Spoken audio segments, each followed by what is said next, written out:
Achieve financial independence faster and smarter. They came out with indexing in 1997 so that you could keep earning a high interest rate even in a low interest environment by linking your returns to an index. But that does not mean you're investing in the indexed funds in the stock market. There's a lot of agents that don't understand this, including Dave Ramsey and his team. If you're going to employ one of my favorite financial tools, a Max-Funded Indexed Universal Life, you want to make sure it's structured correctly and funded properly. And the best way to know that is to work through a Certified IUL Professional. So I'm Doug Andrew, and I've been a financial strategist and retirement planning specialist now for 5 decades, helping thousands of Americans achieve financial independence. And when I talk about that, many people define it differently, but generally speaking, most people agree that financial independence is to have enough money, enough resources, so that they will not outlive their money if they live to be 100 or 120 years old. So how do you do that? Most Americans will not be able to do that using traditional IRAs or 401ks, especially invested in the market, because they don't realize that Wall Street was never designed to create predictable income. And that's why the financial services industry can only illustrate a 4% payout, because the average retiree with money invested in the market is only averaging 3.49%. That's pathetic. That $1 million nest egg can only generate $40,000 a year of income. And then you have to pay tax on that, even in a 25% bracket, and you're only netting $30,000 to buy gas and groceries. If $1 million nest egg is being charged 1% a year for asset management fees, you're only netting 2% after taxes and fees with a 4% rule. That's ridiculous, okay? With a Max-Funded Indexed Universal Life, you could at least double that to 8%. But I'm going to show you how you can move that up to more like 10, 11, 12, 13, 14% by diversifying and rebalancing how you can achieve financial independence faster and smarter and not outlive your money, okay? So let's look at this. To make sure that you understand indexing, let's take a moment and simplify it. If you set up a Max-Funded Indexed Universal Life and you fund it properly, then for like with many of our clients, if they fund it maybe $100,000 a year for 5 years, and so they put $500,000 in, then that $500,000 doubles in about 7.5 years to $1 million. Or if you're socking away $500 a month from age 35 to age 65, you'll have $1 million in an indexed universal life based on average rates of return. It's just math, compound interest. But let's take the snapshot in time of $1 million. So when you're using indexing, this is what you're doing. You're telling the insurance company, hey, listen, I've got $1 million of cash value. Now, if you happen to feel bearish about America in any given year, that you think we're headed for a recession, you can just tell the insurance company, hey, I just want to hunker down and play it safe. Just give me the general account portfolio yield. Now, in high interest environments, like in the 1980s and 90s, I never got credited less than 11.75% and as high as 15.5% from 1980 to 1990. But when interest rates started to come down in the 90s, they came out with indexing in 1997 so that you could keep earning a high interest rate even in a low interest environment by linking your returns to an index. But that does not mean you're investing in the indexed funds in the stock market. There's a lot of agents that don't understand this, including Dave Ramsey and his team. And so if I have $1 million of cash value and the general account portfolio is as low as 4%, like it was during the Great Recession, yeah, I can just settle for $40,000. And at the end of the year, I now have $1,040,000. It's tax-free. $40,000 is better than what the banks were crediting, which was less than 1%.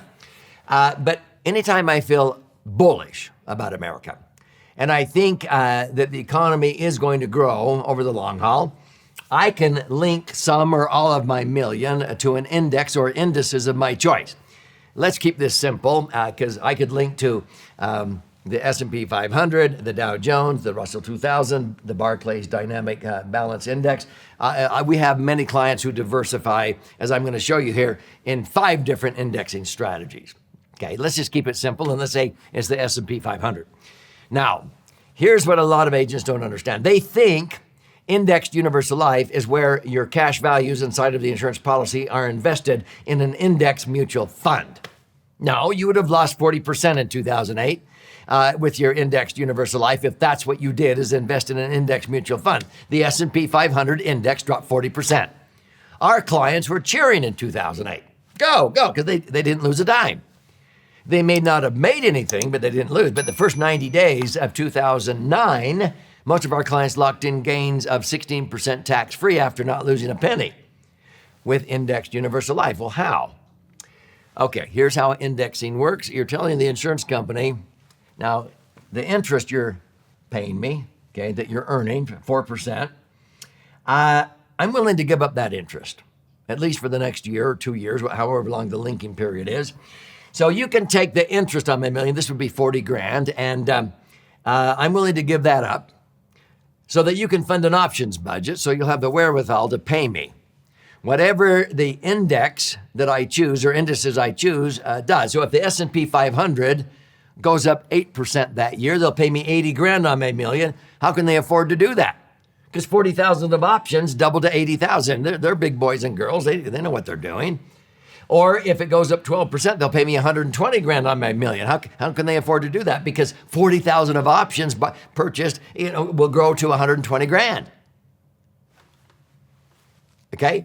It's actually quite simple. But what if I guess wrong and the market drops? The market tanks, those options expire worthless. But I didn't lose my million. My million was not invested in the S&P. My million was safe in the insurance company, earning 4. And so I relinquished the 4% that year, but I still had my million. And so the options simply expire worthless. Why do I do that? Because most 10-year periods in the American stock market, you'll have 7 gain years and only 3 down years. And you'll probably average more like 9 or 10%. But even in the Great Recession, 2000 to 2010, when you had 5 loss years and 5 up years, if you did not rebalance, you would have earned 7.23%. We rebalanced. We didn't have 0 5 of the years. Our clients only had 0 2 of the years because the other 3 years we said, just move back over and earn this. And so they got credited 11.17 and they netted 10.07. So that's called rebalancing. So let me show you what that means.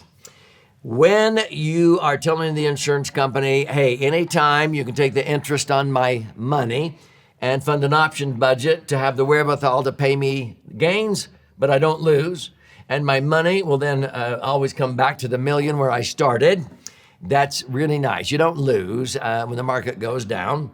But when you talk about indexing and rebalancing, too many agents, they sell IUL with just target premium. And so they have way more insurance than is needed, which means if you were lucky enough to average 7 or 8% rate of return, because you don't have annual reviews and do what I'm going to show you here, you're going to be lucky to net 2 or 3 because the cost of insurance is draining out way more than 1%. Instead of earning 8 and netting 7, you'll earn 8 and net 2 or 3. By doing what I'm going to show you, you can move the 8% up to 11 or 14%. And if you earn 11, you can net 10. How do you do that? Well, in a normal economy or market, you might have 40% linked to a 1-year high cap, 1 year point to point, 40% in a 2-year, and 20% in a 5-year. Okay? Why? Because in any 20-year period since the Great Depression, the average is 11.3. There it is. People say, Doug, you say you've averaged 11.17. How do you do that? Okay, I just showed you. This is as simple as I can make it. I determined this by having annual reviews with my clients, and I know what I'm doing. I can teach you, if you're an agent, how to do this. Now, when there's anxiety, there's opportunity. So when the market drops down 20 or 30%, so many Americans panic and they go, oh man, this is my retirement nest egg. Sell. They sell low, and then they wait, and then they buy high, and that's why the average return is only 3.5%. If you just bought and held and stomached the downturns, you might average more like 9% and net 6 after tax. Most Americans are only earning an average of 3.5 because they're buying and selling at the wrong times. Here, when there's anxiety, that spells opportunity. So when the market goes down 20 or 30%, we usually say, hey, we're going to put 50% in a 2-year and 50% in a 5-year at this low point. Why? Because the average in any 20-year period since the Great Depression is 14%. There you go. It's not rocket science. Well, this is where you diversify into like 5 different indices. So this is an actual annual statement of one of my son's clients, where 20% of their money was allocated to each of 5 different ones. And on 20% of their money that year, they got credited 14.89. On the other 20%, 16.5, and then 10.25, and 15.07 and 13. Hey, just average those. Not bad. Well, sometimes people say, well, Doug, you also talk about rebalancing and seizing certain opportunities when there's a tremendous amount of anxiety. Okay, yes. So let's take COVID-19. A lot of anxiety. March of 2020, the market dropped 30% in one single month. Now, that doesn't happen very often, but oh my heavens, my sons called their clients who had money that was ready to be linked.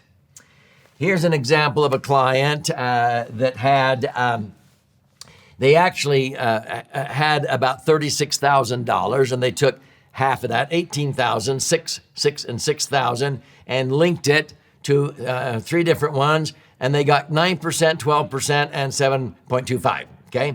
And then they took the remaining $18,000 and linked it to a 1-year point-to-point with no cap. Now, why don't we use that all the time? Because it's not designed for that. A 1-year point-to-point with no cap, they subtract 5% off of the rate of return because there's no cap. And so if you had a normal year where you might earn 12, you're only going to net 7. No, we don't do that normally. But when the market drops 30%, we do it.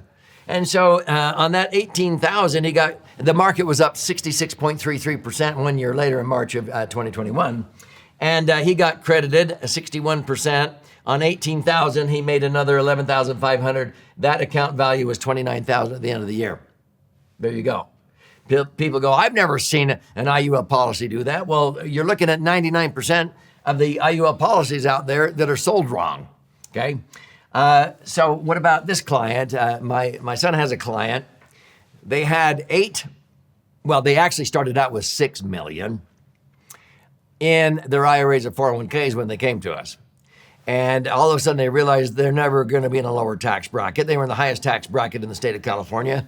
They bit the bullet, rolled out $6 million out of their IRAs or 401ks in 5 years and paid $2 million in tax, netted $4 million after tax to put into 4 IUL policies, okay?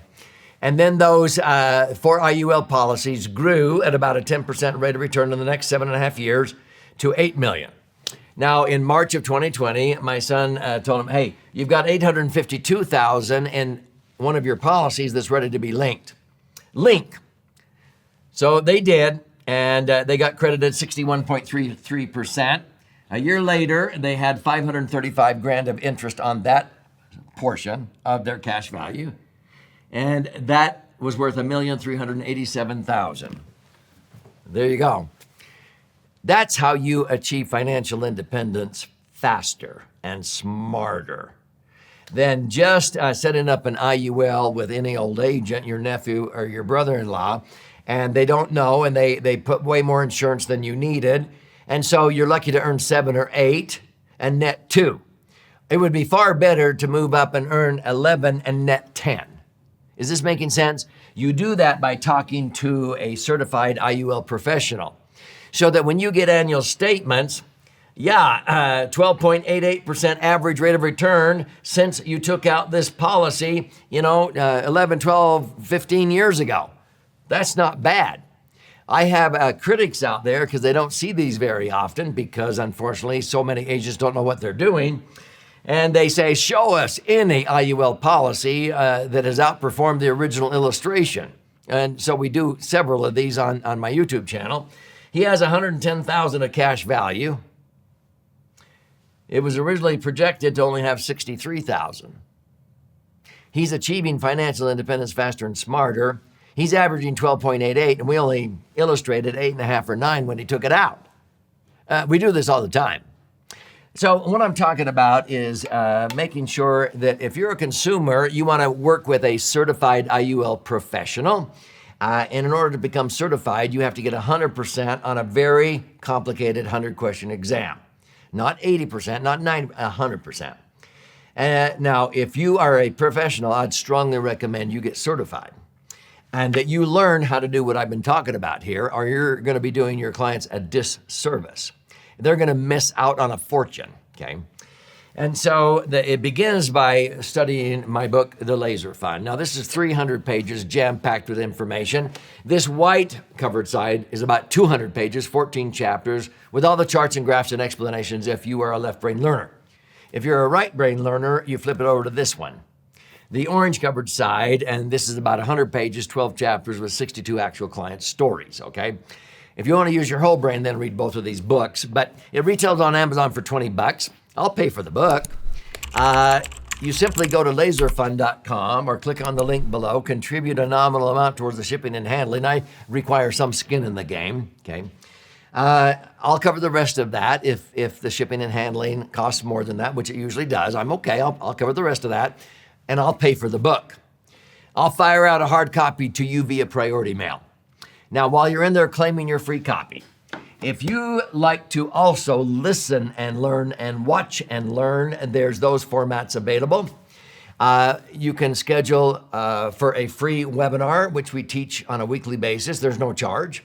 But if you want to talk to an IUL professional, a certified IUL professional, you can schedule an appointment to talk with one with no cost or obligation. And they're the ones that have passed the exams that I oversee so that you know whatever they're creating as an illustration is done right, correctly, so that you don't miss out on a fortune and you can accomplish what I've been talking about in this episode.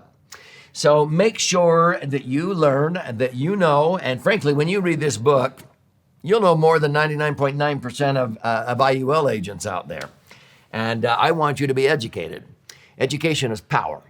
And it'll make the difference between having just this much money and being totally financially independent and not outliving your money.